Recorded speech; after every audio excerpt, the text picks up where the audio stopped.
အားလုံးပဲမင်္ဂလာပါရှင်။စာတော်ဖတ် YouTube Channel ကနေပြန်လည်ကြိုဆိုလိုက်ပါတယ်။ဒီနေ့ကျွန်မဖတ်ပြပေးသွားမယ့်စာအုပ်လေးကတော့ဆရာမကြီးခင်ခင်ထူရေးသားထားတဲ့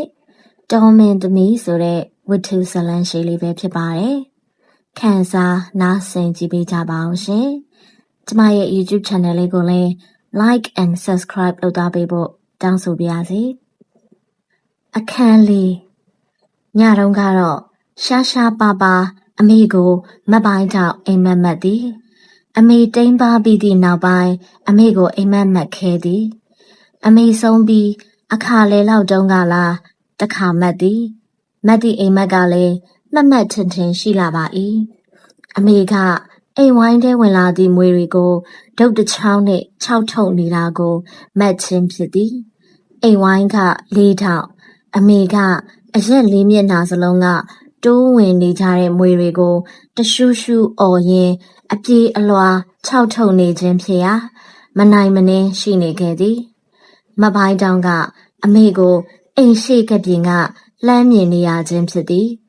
မွေတွေကအယောင်ဆုံးလာသည်တချို့ကအစင်းရောင်တချို့ကမဲမဲလှုပ်လို့တချို့ကအညိုရောင်ဖြော့ဖြော့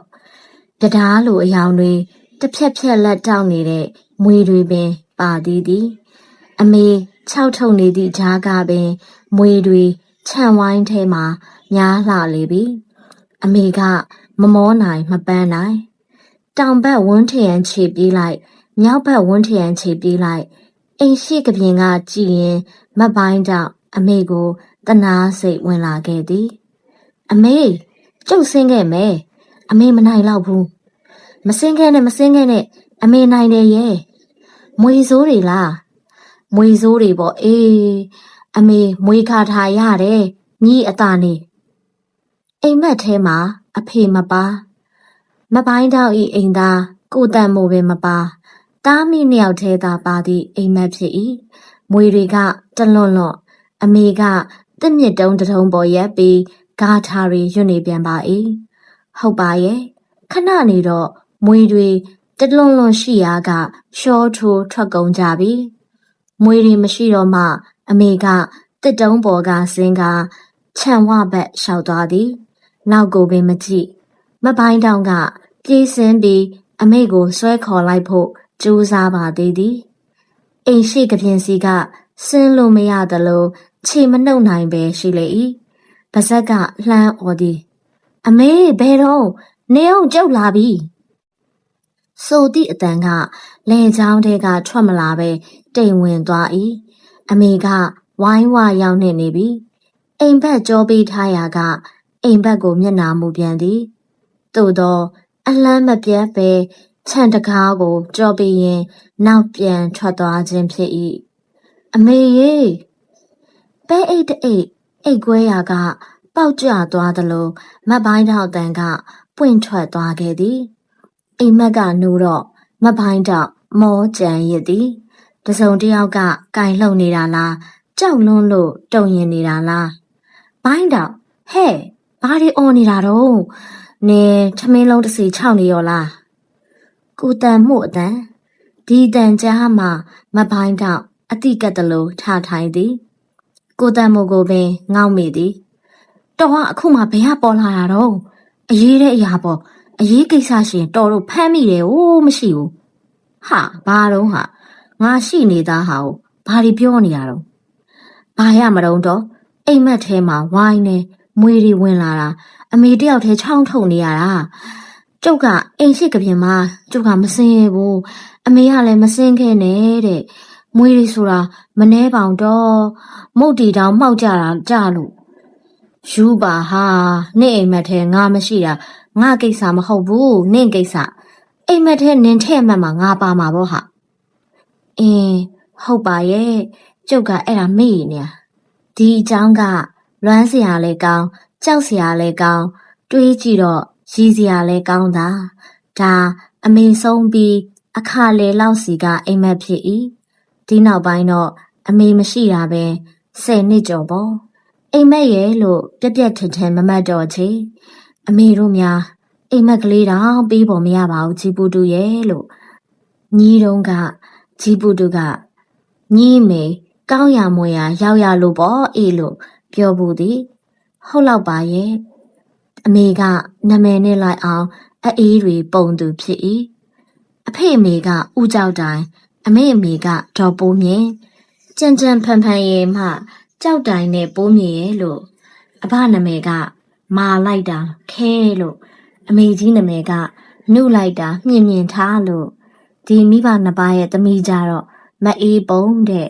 မအေးပုံရဲ့သမီးကြတော့မဘိုင်းတောင်တဲ့မဘိုင်းတောင်ငငယ်ကရက်ကန်းစင်တွေမှာတုံးတဲ့ဘိုင်းတောင်ကလေးနဲ့တူလို့တဲ့ထွေထွေထူးထူးစဉ်းစားမနေတော့ပါဘူးအေးဘိုင်းတောင်လို့ခေါ်ရကညီလဲဘိုင်းတောင်ဖြစ်လာတာပါပဲလို့အမေကိုယ်တိုင်ပြောမှုပါ၏အခုတခါမှာတော့နှစ်ပေါင်း10နှစ်ကျော်ကြာလာပြီးမှအမေကိုအိမ်မက်မှတ်ခြင်းဖြစ်သည်အမေကိုအိမ်မက်မှတ်တယ်ဆိုတော့အမေမကျွတ်မလွတ်သေးလို့များလားအဲ့ဒါလို့လည်းမဟုတ်နိုင်ပါဘူးလေကြီးပုတုပြောပြသည့်အမေအကြောင်းတွေကြားရလုံးလို့လည်းဖြစ်နိုင်သည်ကြီးပုတုပြောပြတာတွေကစိတ်ဝင်စရာတော့ကောင်းတာအမေကရွာတွေမှာလိုက်ကတဲ့ကရင်ထိုးမင်းသမီးဆိုတာကိုပဲမပိုင်းတော့နားမလည်နိုင်အောင်ဖြစ်ရသည်အမေခမသူ့ဘဝနဲ့သူ့အကြောင်းပြောလို့မကောင်းနိုင်တာလည်းဖြစ်နိုင်သလိုဒါရီပြောနေပြန်တော့လေအစ်စ်ဖြစ်အောင်သာရှိမှာဆိုတော့ငယ်ဘဝကိုတခန်းရက်လိုက်တာပဲဖြစ်ရမည်အမေအတန်ကိုတော့မပိုင်းတော့တတိထားမိသားအတန်ကချွတ်ချွတ်အေးအေးကလေးဒီခါမတ်တဲ့အိမ်မက်ထဲမှာပင်အမေအတန်ကချွတ်ချွတ်အေးအေးကလေးအိမ်မက်ထဲမှာအမေကတကောက်ဖာကလေးခေါင်းရွက်ပြီးအိမ်ဝိုင်းရှိကစုမကြီးပင်အောက်မှာထိုင်နေသည်အဝတ်စားကရှေးမင်းသမီးအဝတ်စားနဲ့ဆိုတော့ဖို့ယူဖားရတော့နိုင်လာပါ၏ဖက်နဲ့မပါစပင်တွေကဖွာလန်ကျဲလို့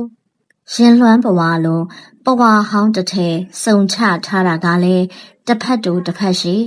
ထိုင်နေတာကလည်းဖုံထူထူမြေကြီးတွေပေါ်မှာပဲ့ပဲ့နေနေကြီးထိုင်နေခြင်းဖြစ်၏တကောက်ဖာကြီးဘေးချပြီးထိုင်နေသည့်မင်းသမီးလိုလိုဥစ္စာဆောင်လိုလိုမိန်းမကိုဖြတ်သွားကြသည့်လှဲတိုင်းကငုံကြည့်ကြသည်ကြီးတချို့ကလည်းမှတ်မိကြသည်တချို့ကလည်းမမှတ်မိကြဒီအချိန်လေးမှာလှဲတစ်စီးရောက်လာခဲ့သည်လှဲပေါ်မှာပါလာသူကမတ်ပိုင်းတောင်နှင့်ဝါကောင်မိုးကမုတ်တစ်ဖက်စားရင်မတ်ပိုင်းတောင်ရင်ခွင်ထဲမှာထိုင်လျက်ပါလာခြင်းဖြစ်၏လမ်းဘေးတစ်ပင်အောက်ဖုံထူထူသဲထူထူတဲ့ထိုင်နေသည့်မိန်းမကိုလှဲပေါ်ကငုံကြည့်တော့အမေကိုယ်တိုင်ဖြစ်နေသည်မတ်ပိုင်းတောင်ကလှဲသမားကိုခါတိုးပြီးလှဲတောင်ခိုင်းကလှဲပေါ်ကပဲအကဲခတ်သည်အမေကိုဒီနေရာမှာဒီအခြေအနေမျိုးနဲ့တွေ့ရလိမ့်မယ်မထင်တော့စူးစူးရဲရဲကြည့်ရင်ခေါ်လိုက်မိသည်အမေမလားဟုတ်ပါအေးညီကဘယ်တော့ညီရင်ခွင်ထဲကဘဲကခလေးတော့ကျုပ်တောင်ရသွားမလို့အော်ဒီခလေးလားအမေမြေလေအမေရဲ့ကျုပ်ခလေးရပြီလေအမေရဲ့အေးငါမြည်ဆိုတော့ငါသွေးပါရချီပေါ့အေးတွား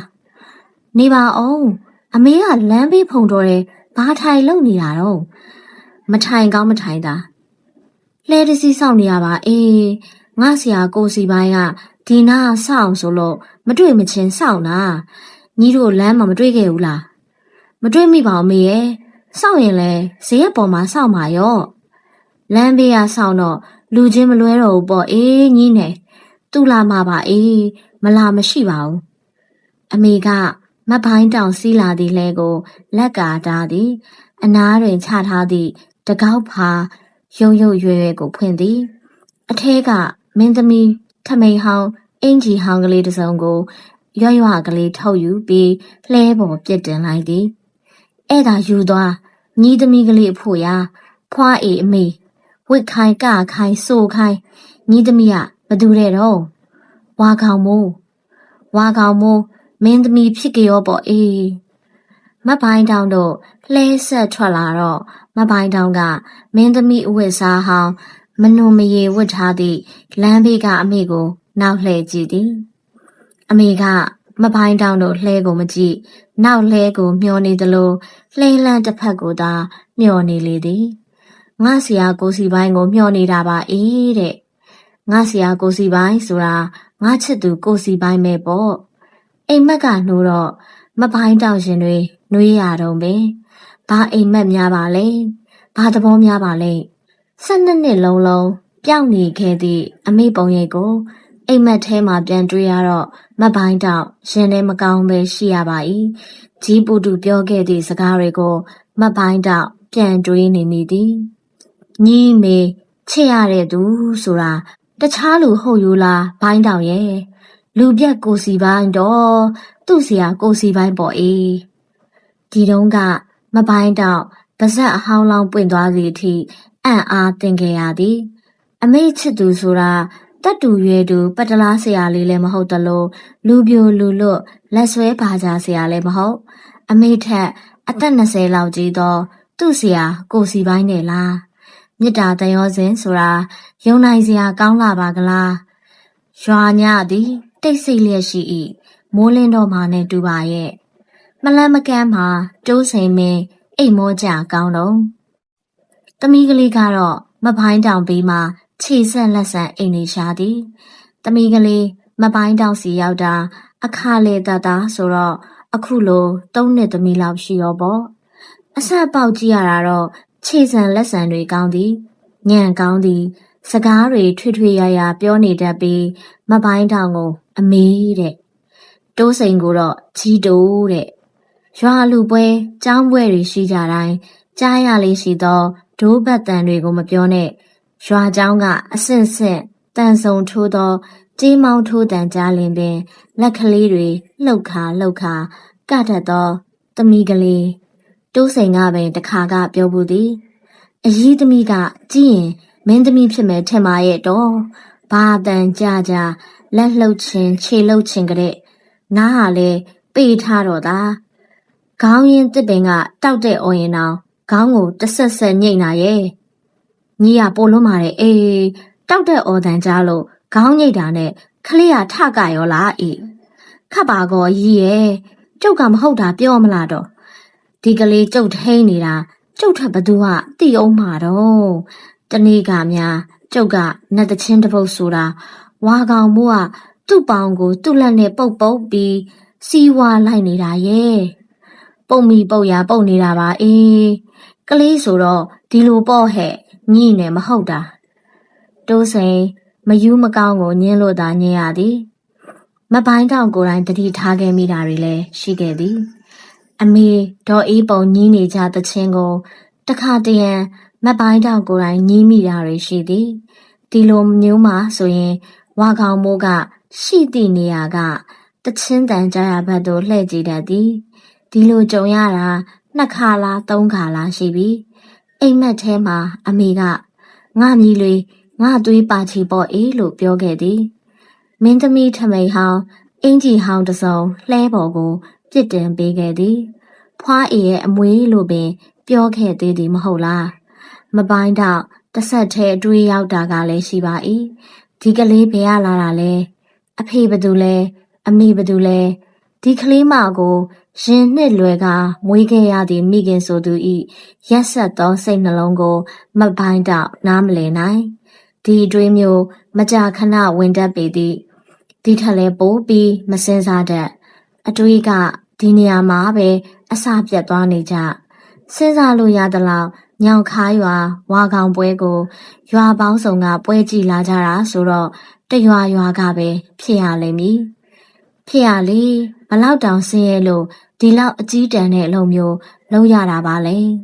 ဘာပဲဖြစ်ဘသူဘယ်ဝါကားပဲပြစ်မပိုင်းတောင်အဖို့ရာခလေးတယောက်အဖတ်တယ်မိ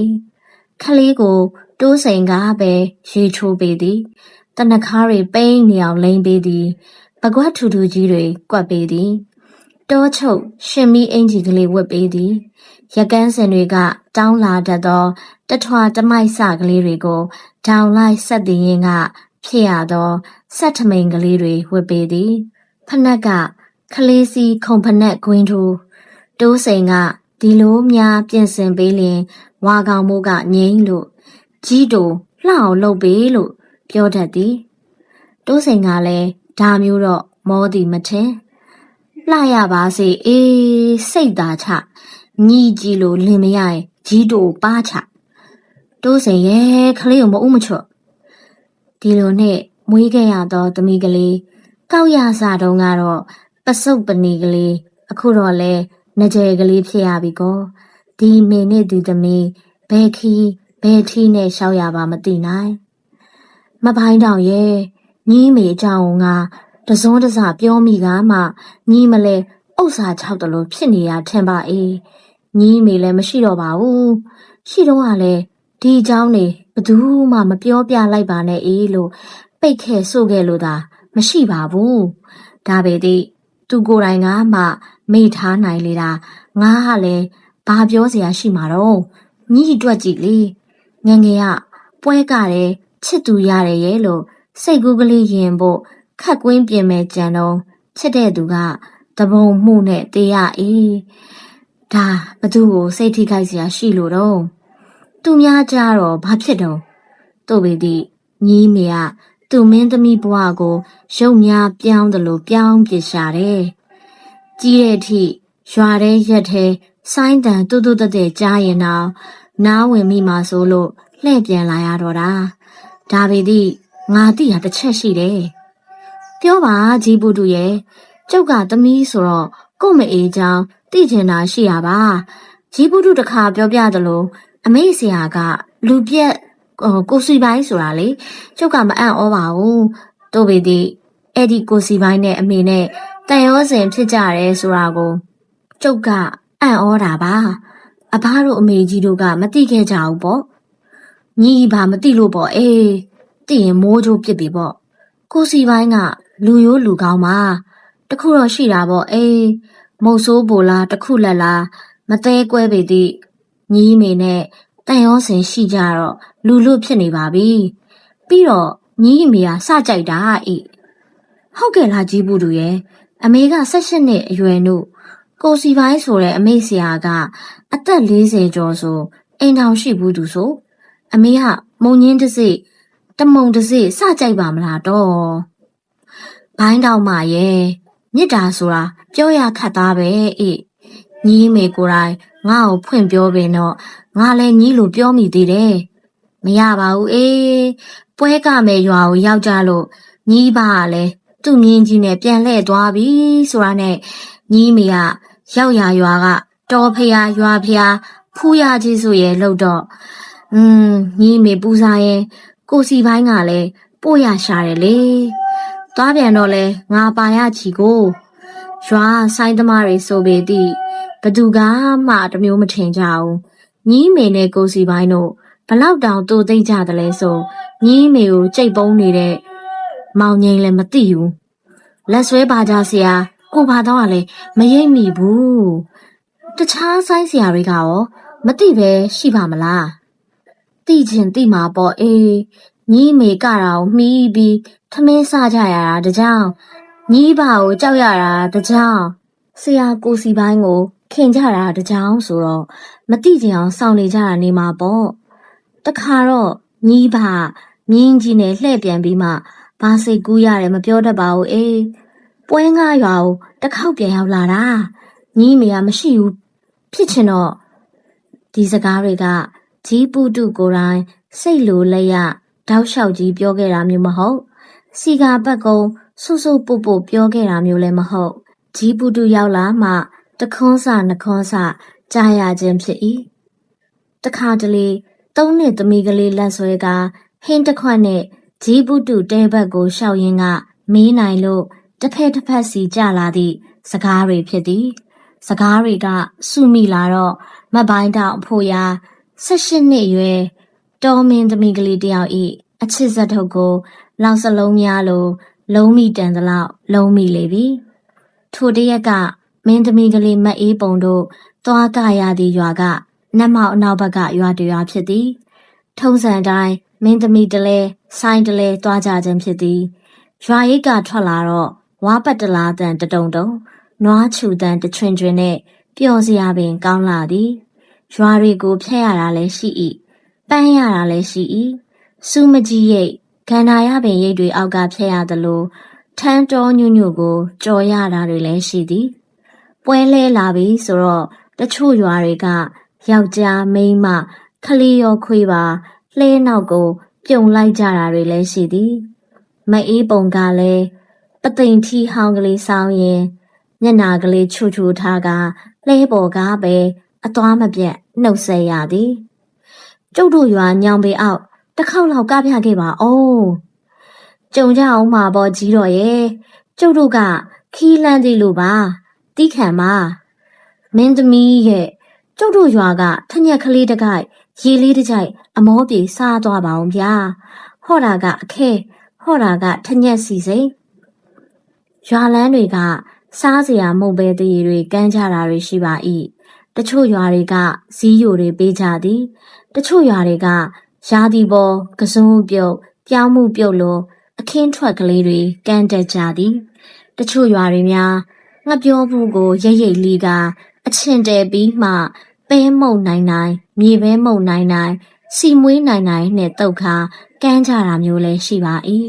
မုတ်စီကြောလိုမုတ်ဖတ်ထုတ်လိုတောမုံတွေလည်းစားရလှပြီမင်းသမီးလဲမှန်တိလို့ကတော့မုတ်ထွက်ကမ်းရင်မက်အေးပုံကိုငေးကြသည်တောရတွေမှာတော့မိန်းကလေးမှန်ရင်တောလို့ရတာကလွဲလို့တခြားအလုံးမှမဲရမရှိဒီတော့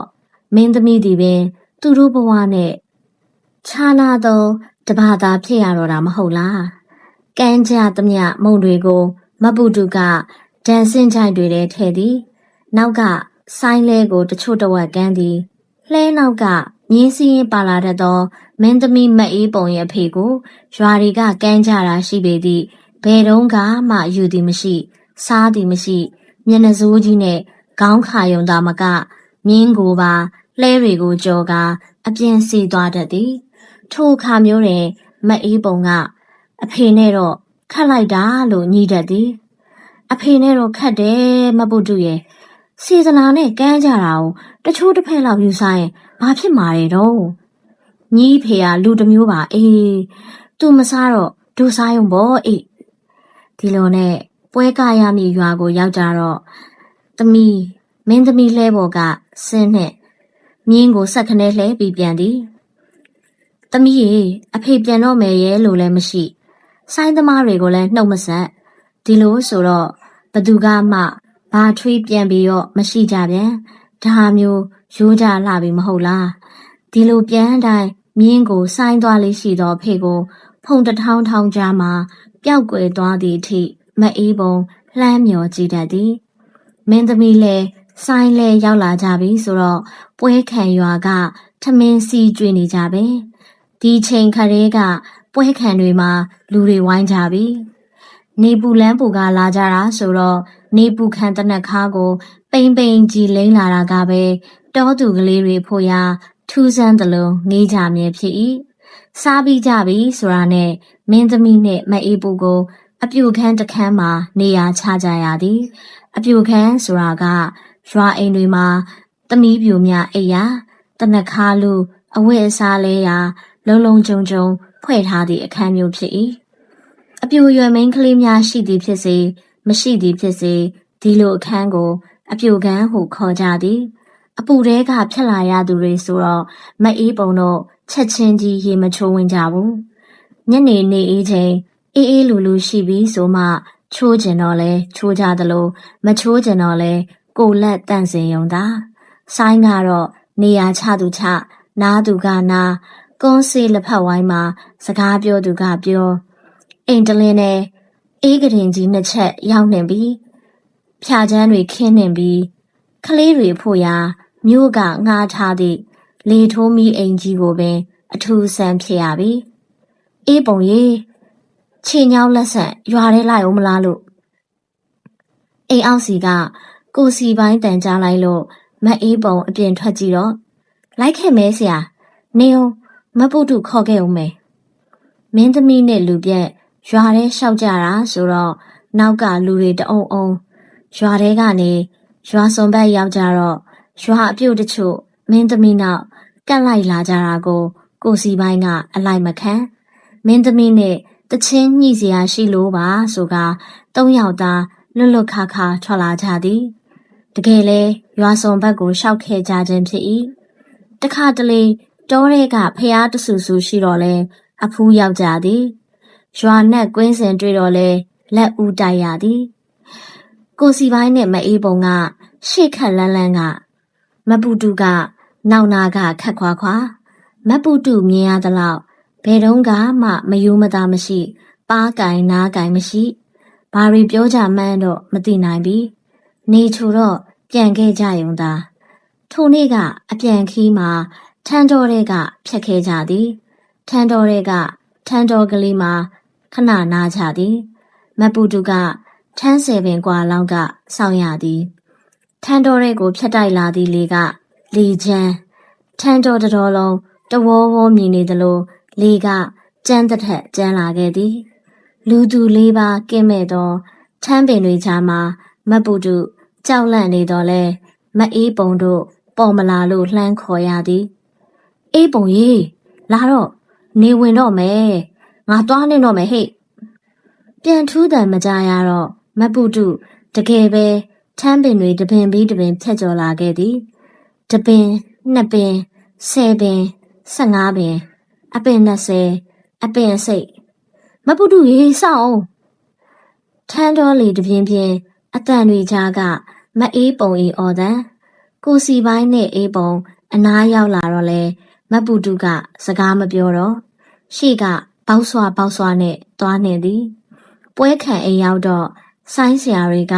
ဘာထွေးကြောက်တိုင်မြင်းကြီးနဲ့တစ်ခေါက်ပြန်လာခဲ့ကြောင်းစီပြောကြသည်ဦးကြောက်တိုင်ကသူ့မြင်းကြီးနဲ့ရွာထဲကိုလိုက်သည်တောထဲကဇေဒီကလေးစီရောက်သည်နတ်ကွင်းကိုတောင်ဝင်ခဲ့သေးတဲ့ဆိုင်းသမားတွေက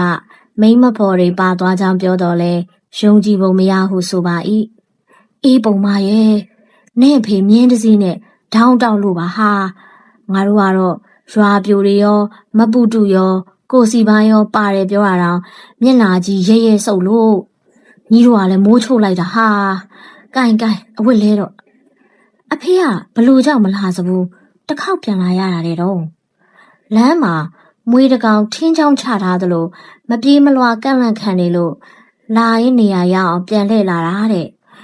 တော်တော်ခီးရောက်ပြီးမှပြန်လှည့်လာပုံရတယ်နင့်ဖေကလူတစ်မျိုးကိုဟာအတိတ်နမိတ်မကောင်းထင်လို့တူပါရဲ့မအေးပုံမျက်နှာမှာတွေ့မရှိတော့မပူတူလဲမျက်နှာမကောင်းထိုညကပွဲကရတာမအေးပုံမပြောစိတ်ကအဖေစီပဲရောက်နေခဲ့သည်အဖေကတာတားမြစ်တာမျိုးမရှိတော့လဲယောက်ျားတော်ထဲမှာဆူဆူဆက်ဆက်ရှိရသည့်ဘဝကိုကြိုက်ချင်ပုံမရတာမအေးပုံသိပါ၏မင်းသမီးဆိုတော့လေဆိုင်းဆရာတွေကယောက်ျားသားတွေထဲမရောက်စေချင်ရင်လဲမကယုံတာရှိတော့တယ်ဒီတော့ယောက်ျားသားတွေဟန်လောက်အောင်မြင်းတစည်းနဲ့ပွဲခံရွာတွေကိုအရေးပြအယောင်ပြလိုက်နေတာမျိုးဖြစ်လောက်သည်ထိုညကပွဲသိမ်းကန်ဒီမှလေချမ်းကြသဖြင့်ကမန်းကရန်သိမ်းကြရသည်မနက်စောစာစားပြီးကြသည်နဲ့လှဲနှစ်စီးနဲ့ပြန်ခဲ့ကြသည်အိမ်ရှိလှဲဆိုင်တော့အဖေကလက်ကြီးနှစ်ဖက်ခါးပေါ်ထောက်ရရင်ကမျက်နှာစိုးကြီးနဲ့ကြည့်နေပုံများမအေးပုံမင်းလိပ်ပြာစင်လောက်သည်ဆူဆူငေါက်မရှိတော့လဲမအေးပုံစိတ်မလုံးသလိုခံစားရသည်ဆူလိုက်ငေါက်လိုက်ရိုက်လိုက်ပုတ်လိုက်တာကမှခံတာပါသေးရဲ့ကြီးပုတုပြောပြသလောက်ဒီเจ้าကဒီနေရာမှာပဲရက်သွားခဲ့ခြင်းဖြစ်၏လေချမ်းတွေတခုခုတိုက်နေသည့်ထန်းတော်တဲတွေကချစ်သူတို့အကြောင်းကြီးပုတုကမပြောသလိုမပိုင်းတောက်ကလည်းများမတွေ့ခဲ့နှစ်တွေကြာခဲ့ပြီပဲမပိုင်းတောက်ပင်90တွင်ကပ်နေရောပေါ့ဟာအမေတို့သားဖတွေခြနှောင်းပင်လာကိုရောက်ခဲ့ကြပြီးသစိမ်းရွာမှာတဝမ်းတစ်ခါလောက်အောင်စင်ရဲလောက်ကင်စားတော့ခဲ့ရတာကိုတော့မပိုင်းတောက်ကိုအမေပြောပြဘူးလို့ကြားခဲ့သိခဲ့ရပါ၏တခါကမင်းသမီးဆိုပေသည့်မပိုင်းတောက်ဖေနဲ့ကန့်အကြောင်းပါတော့အိမ်ဝန်တစ်ဖက်ထမ်းကျင်ရှာလို့ချက်ချင်းပဲအကျော်သေးဖြစ်ရသည်အမေကိုယ်တိုင်ရွေးချယ်ခဲ့သောပရိယေဒနာဟုခေါ်သည်မပိုင်းတောက်အဖေကတရွာသားလူယိုးအဖေကလည်းမိသားစုကိုခါကြိုးအောင်လှုပ်ကြွေးခဲ့သည့်ကျေးဇူးရှင်ပဲအခုတော့လေမပိုင်းတောက်ဖို့ရာသမီးကလေးမေကောက်ရပေါ်လာလို့အသက်50နီးမှကံပေါ်ရပြန်လေပြီ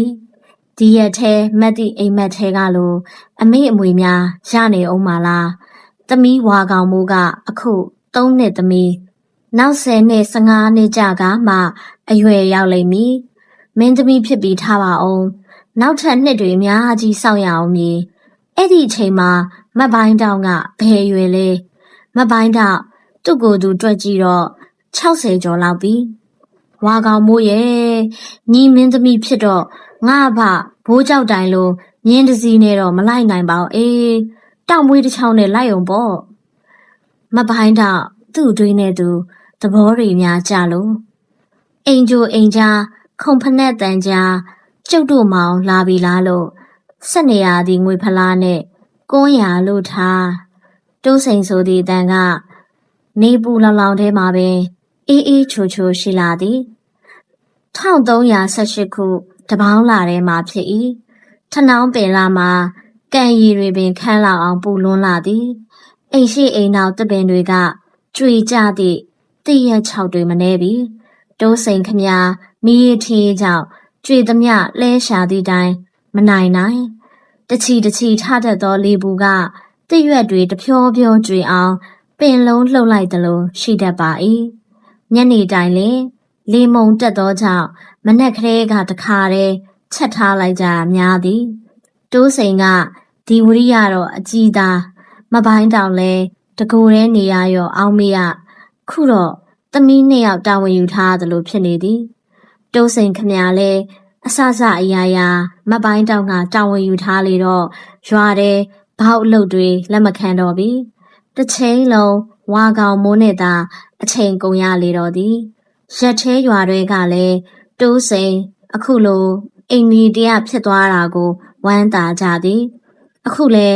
ဝါကောင်မိုးကိုကခိုင်းရင်တချင်းတွေစိုးနေပြန်သေးသည်အိမ်ကောင်းရင်မကလာပင်ကပင်ရိုးရှည်လာသည်အရွက်တွေခါပြီးခါစားဆိုတော့ရိုးတံငုံ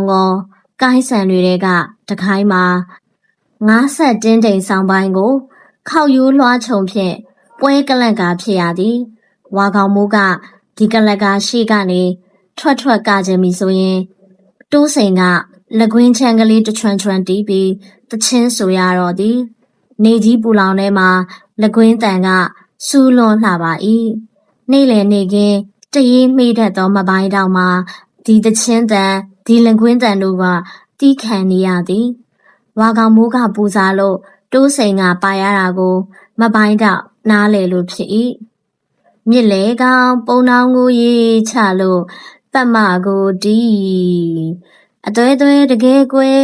ဘယ်စီလွမ်းရပါကျွမ်းလေသူကြီးအမေရဲ့ကိုကျော်ရဲ့ဘုံတန်ကြသွားခြင်းလှတယ်မသွားပါနဲ့ဝါကောင်မို့ရဲ့အချိန်မတော်မောင်းမိုက်တဲ့လူဆွဲတတ်တယ်ဘယ်ကဘလို့ရထားသည့်တချင်းတွေပါလဲမပိုင်းတော့မကြဘူးတပေါင်းလိုတချင်းလိုအတူအဆတွေကိုမပိုင်းတောင်ပင်စိတ်ဝင်စားသည်ရွာထဲအိမ်ပေါက်စီအောင်ရောက်သူဆိုတော့ခလေးမအေရီစိုးနေကြခလေးချော့တချင်းတွေများလားတိုးစိန်ရှိလို့တော်ပါသေးရဲ့အောင်းမိရသည်တိုးစိန်ကအဖော်ရသည်အားကိုရသည်အထူးသဖြင့်ဝါကောင်မိုးဖို့ရာတိုးစိန်နဲ့မှဟန်ကြသည်ကိုပြုံးချိုလာပါများလို့အားနာကြိုက်ပါကတဲ့ကြိုက်ရတယ်အမဲဆိုလို့မကြိုက်သေးဝေးဘာကြီးဆိုလို့မကြိုက်သေးဝေးကြိုက်မယ်လို့ကြိုက်ပြန်တော့ရောင်ဆွဲလို့လိုက်ပါမယ်လေဝေးဒီချိန်မှာပဲဝိုင်းရှိကလူခေါ်တန်ကြားလိုက်ရသည်တိုးစိန်ကတော့သူ့တချင်းနဲ့သူကြားပုံမရတော့မပိုင်းတော့လူလဲထားပြီးအိမ်ရှိထွက်လိုက်သည်မိန်းမ3-4ယောက်ကရက်ခေါ်နေကြခြင်းဖြစ်၏နိုင်ပြန်2ချက်သာနေဘူးထဲမှာတပတ်ဟောင်းကလေးတွေခေါင်းပေါ်တင်ကြလို့ဘာများပါလဲဘိုင်းတော့ကြည်ပုတုဆုံးရှာပြီခုနေမဲဆုံးရှာတာ